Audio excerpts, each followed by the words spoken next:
We'll begin with a glance at the Australian marketplace, followed by a brief overview of Amazon practices worldwide, how to take the first steps to start selling in Australia, and we'll end with a live Q&A where me and my team will respond to your questions. First, a few fun facts about Australia. Australia is home to 21 of the 25 deadliest snakes in the world, but the jellyfish are the most dangerous creatures in Australia. And an Australian man once tried to sell New Zealand on eBay with a starting bid of 1 cent, but that was before Amazon's time. Australia, which is also known as the island way over there on the other side of the world, is the sixth largest country in the world by area, but the population is only about 26 million, roughly the same as the state of Texas. The population is highly urbanized, with 90% of the population living on the coastline. Lucky Aussies, except for the jellyfish and the snakes and the spiders.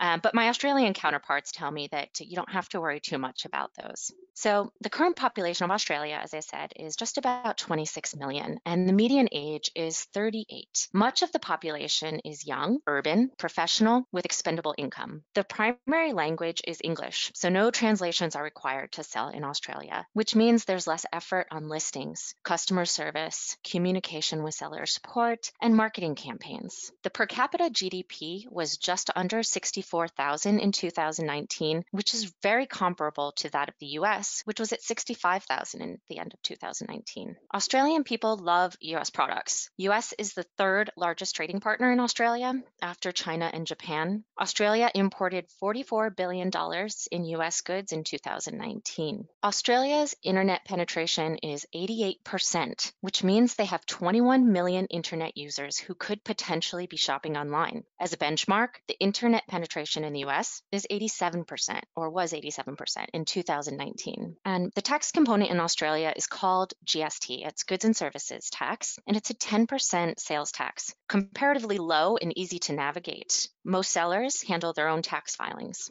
Australia is very import friendly, so the barriers of entry are much lower than the other international marketplaces. For example, you don't need to register an entity in Australia. You don't need to have a tax certificate to start doing business there. There are lower regulations on the types of products you can import. In the previous slide, I mentioned that the internet usage in Australia is 88%. E-commerce is also growing really fast in Australia.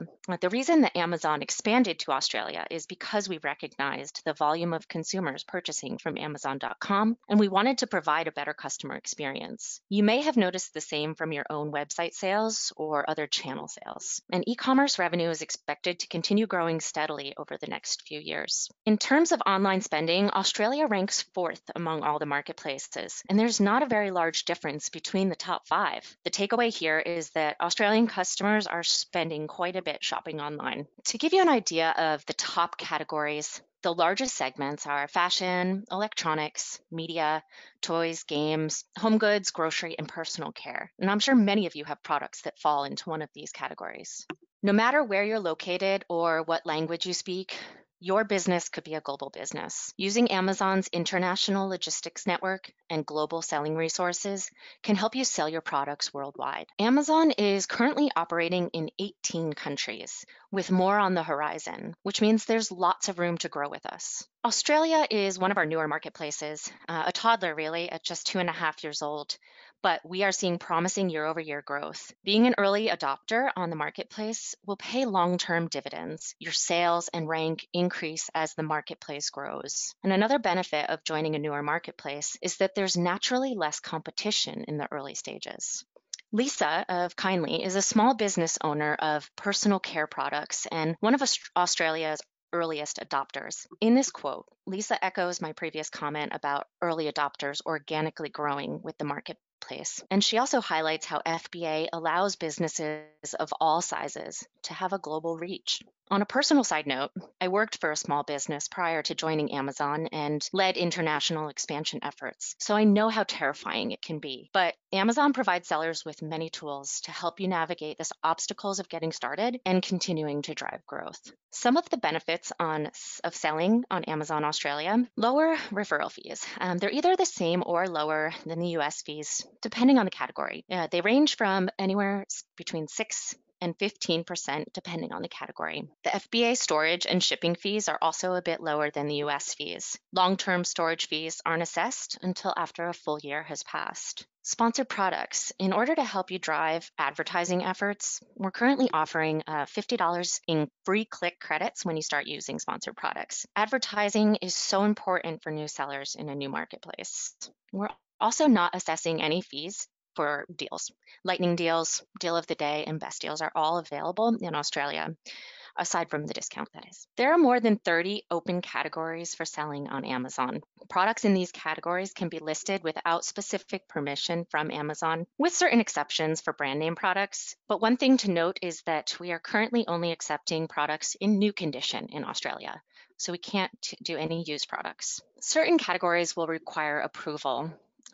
Products in these categories can be listed only with specific permission from Amazon. Amazon limits access to sell in these categories to help ensure that sellers meet standards for products and listing quality, as well as other category-specific requirements. These standards help Amazon customers have confidence when buying in any category.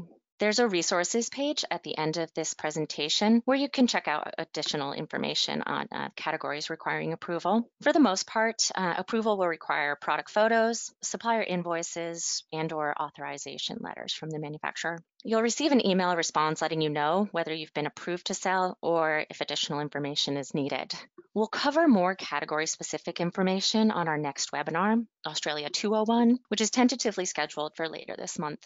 Let's go through each of these success factors one by one. Before you start selling in Australia, I recommend that you go to amazon.com.au and search for your products. Get a sense of the average price point, the competitive landscape. Are there prime offers or are they shipping from abroad? If you use FBA Export, you can use reporting to understand if you have orders that are going to Australia already. If you're selling through your own website or other sales channels, you may have already noticed demand signals from the Australian marketplace. Check out the bestsellers page on amazon.com.au to see what's really trending. And top selling products in the US tend to do very well in Australia. Their consumer trends closely mirror those of the US. One of the most common questions that we get is about selection. Which ASINs do I send? Well, my advice is to focus on your top-selling ASINs. Australian customers do tend to buy the same sorts of products as we do here in the US. I also recommend being conservative with your first shipment. Include a wider variety of selection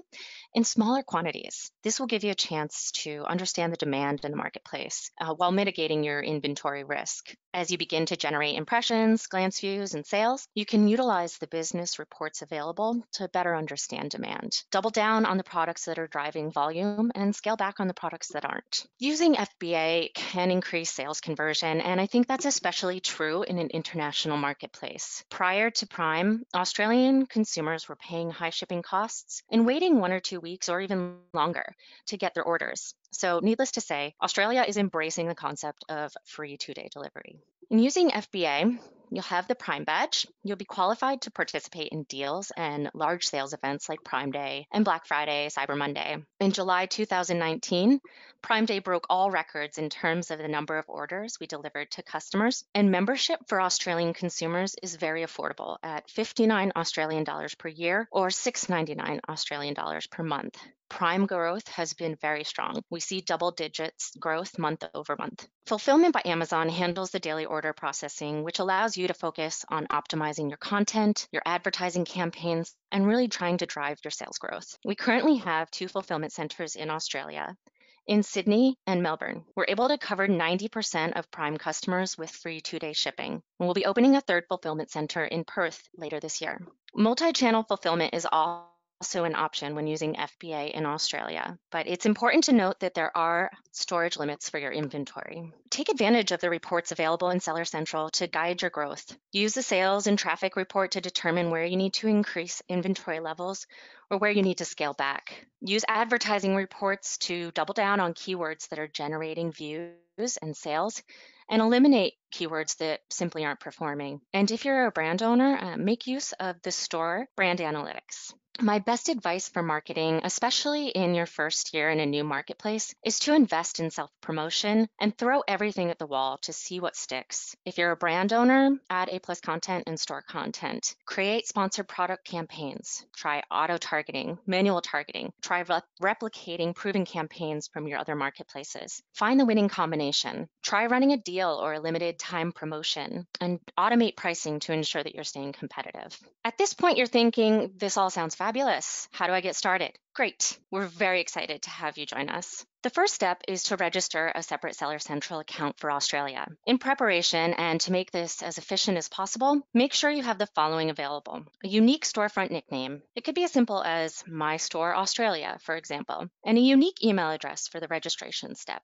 You'll need your basic account information, such as a business name, the legal entity, address, phone number, primary contact name, tax information, and a chargeable credit card, as well as a government ID for the primary account holder and a bank or a credit card statement for the business. There are two types of selling plans: individual and professional. Amazon offers you the flexibility to sell one item or thousands. So before you register, decide which plan is a better fit for your business. The individual plan costs 99 Australian dollars per unit sold, while using the professional plan is 49.95 Australian dollars per month, no matter how many items you sell. Another incentive of the professional plan is that linked accounts share subscription fees. When you initially register for Australia, you'll be charged for the first month's subscription fees automatically, but if you link your Australia account to your US account, the subscription fees will be proportionally split among your linked marketplaces, so you won't spend more than $39.99 per month for all of your linked marketplaces. Whichever plan you select, don't worry about making the wrong choice. You can change plans at any time.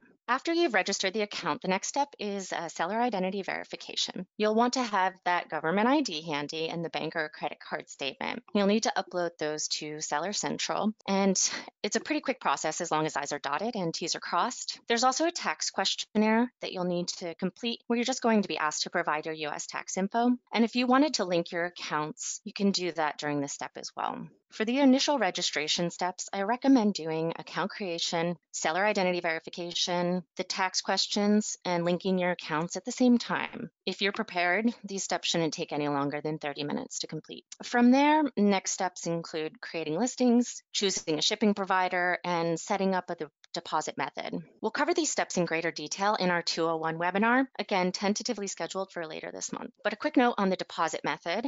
The bank location must be in Australia, which means that you can't use your US bank account. We recommend using a currency converter service like Hyperwalet, Payoneer, etc. You'll set up an online account with one of those providers and get a local receiving account for Australia to use as the deposit method. You'll be paid by Amazon in Australian dollars and then transfer your funds from that third-party account to your US bank account, very similarly to PayPal. Amazon Service Provider Network provides sellers with vetted suppliers for services such as international shipping and returns, product compliance, tax registration and filing, and so much more. You can reach out to providers through Seller Central, and you can expect a response within 2 to 3 days. And these are the resources that I mentioned, the categories requiring approval, how to access the service provider network, and the different fees. And that brings us to the questions. I'll give you a few minutes to type your questions. I'll read and answer the frequently asked questions, and the team will answer any additional questions privately. Please use the question panel on your screen and type the complete question before sending it so that when our team member gets it, they'll understand the whole context of the question.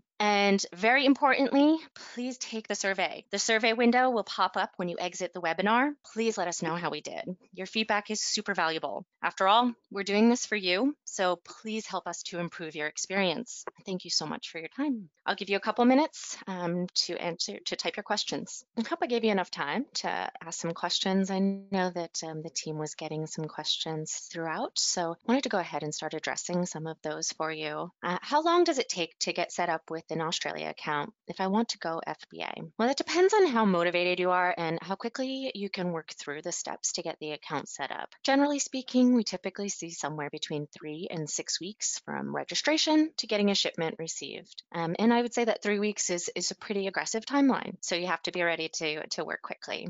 Who can we use for freight forwarders?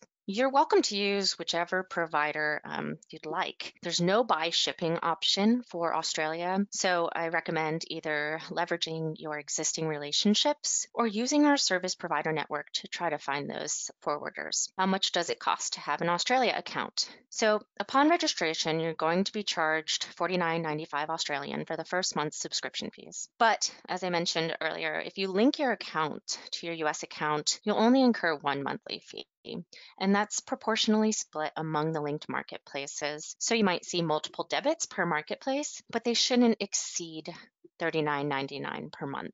Individual sellers are charged 99 cents Australian per item sold, but you have limited access to selling features when you're using the individual plan. Will I be able to find shipping in my Seller Central account when I create my FBA shipments? So there's no buy shipping option for Australia. So I certainly recommend researching shipping providers and getting rate quotes from a variety prior to or during your account setup.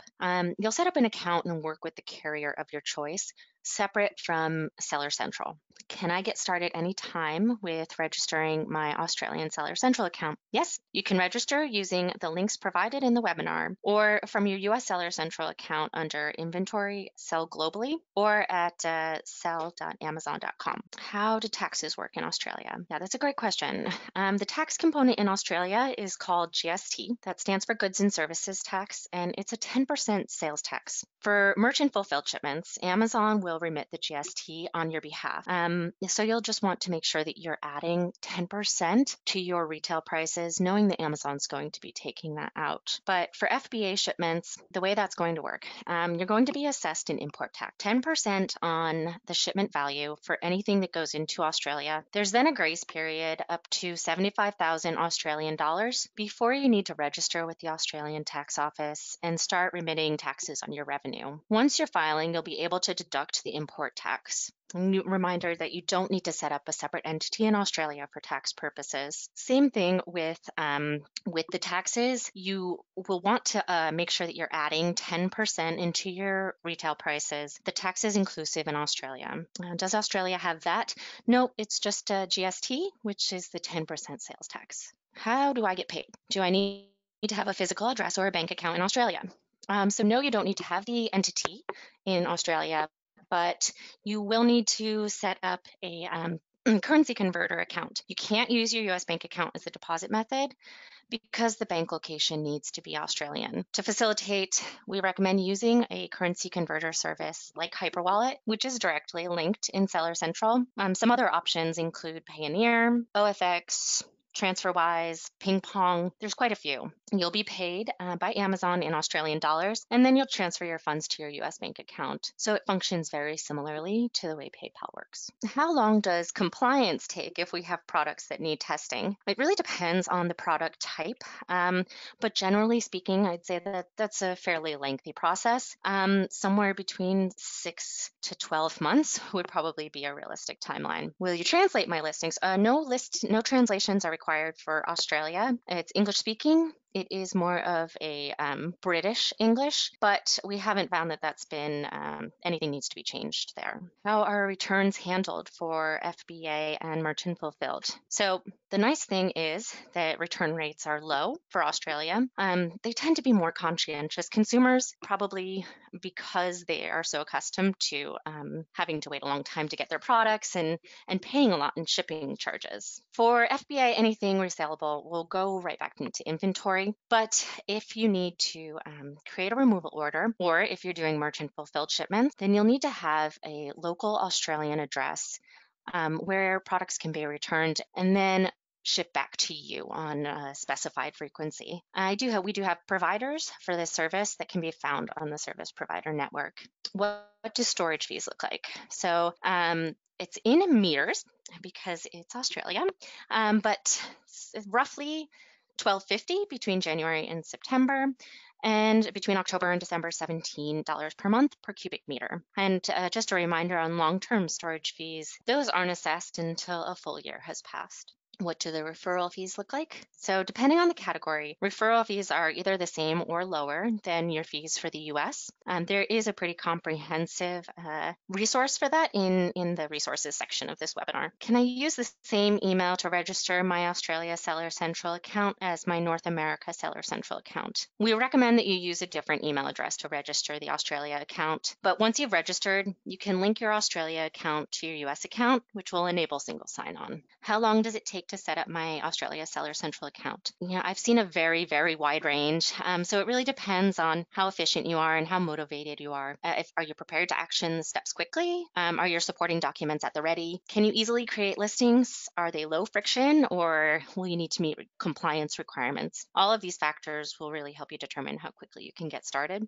Is there a requirement for quantity of listings I can list? No, there's not any requirement there, but if you have thousands of listings, the best practice is to create listings in batches of 1,000 at a time. How many units can I send into FBA? The default storage limits are 300 standard size units and 100 oversized units. You can certainly request an increase through seller support, but be prepared to provide some sales data to support your request. Is brand registry available in Australia? Yes. You can add your Australia account to your brand registry. You'll just need to contact your brand registry support to assign user roles for your Australia account. Do you have Prime Day in Australia? Yes. And historically it's been on the same day as in the US, but quote unquote earlier because there is a time difference. Do you have sponsored products campaigns available in Australia? Yes, you can create sponsored products campaigns and or sponsored brand campaigns if eligible. Can my colleagues access my Australian Seller Central account if need be? Yes, but you will need to invite new users to create an account and assign permissions for each user. Do we need to create new ASINs for the Australia store? No, you do not need to create any new ASINs or SKUs for Australia. You can use the Build International Listings function to match to existing listings in the Australian catalog. And if the ASIN does not exist in Australia yet, you'll need to create it by using the Add a Product or by doing a flat file upload. How long has the Australia store been around? Australia is one of our newer marketplaces at 2.5 years old. How many FBA warehouses are in Australia? Currently 2. One is in Sydney and one is in Melbourne. We'll be opening a third in Perth. Does Australian FBA warehouses accept hazmat products? Yes, certain hazmat is acceptable, not very much at this stage, and you will need to provide a safety data sheets or exemption sheets where they're required. Do I need to find a freight forwarder and an importer of record? So yes, an importer of record or a customs broker is required to sell in Australia. And typically this is the freight forwarder. Your shipping provider would be able to act as your customs broker and handle any of the taxes and just factor that into your shipping costs. Does Amazon handle compliance? No, but you can find additional information about specific requirements by using the search bar in Seller Central, and the service provider network does have compliance resources that you can utilize. How do I upload ASINs to the Australia store? There's a couple different ways. So Build International Listings will match to existing. You can add a product individually, or you can do a flat file upload. Can we ship pallets to Australia? Yes, as long as the pallets and shipments meet the requirements for a less than truckload and a full truckload deliveries, and that can be found in the help section in Seller Central. Can I use UPCs on my inventory to FBA in Australia? Yes, some categories are eligible for manufacturer barcode tracking and some are not. There are a few factors that you need to meet. So it does have to be in new condition. It does have to be a single readable UPC, not an expiration dated product, not a consumable or a topical, and not a dangerous good. And there is certainly more information on the different categories that would accept manufacturer barcode tracking or not, which can be found in Seller Central. And that is all the questions I've gotten. So I want to thank you again for your time. And once more, I really want to encourage you to please take the survey. Give us your feedback, let us know how we did and how we can improve. And thank you so much for your time today. I appreciate you being with us. And hopefully you can join us for the 201 session. If you have questions that didn't get answered and questions are still coming in, you can please just hang on the line and we will address your questions individually. Hey guys, for those of you who are still hanging on the line, thank you for hanging in there with us. We do have your questions. We are working through all of them. Your questions are going to be answered, I promise. For those of You that are hanging with us. So we have about 10 minutes left, and then we will be ending the webinar at 11. So if you do have additional questions, please send them in now. We're not going to be able to take any questions after 11. Thank you. I want to thank you once again for joining the webinar, and to remind you to please take the survey. We will be having the Selling to Australia 201 webinar very soon. So we'll send you an invitation to that and hope you can join us. Thanks again for attending the 101.